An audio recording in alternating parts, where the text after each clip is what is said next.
واقعا یه جای باصفا آدم لذت میبره، عشق میکنه آدم. اینجایی که الان وایستادم VIP شه، واقعا لذت بخش.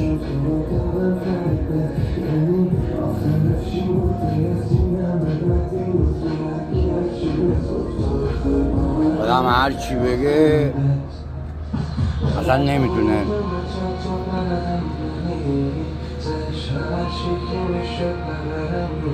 جای زیبا،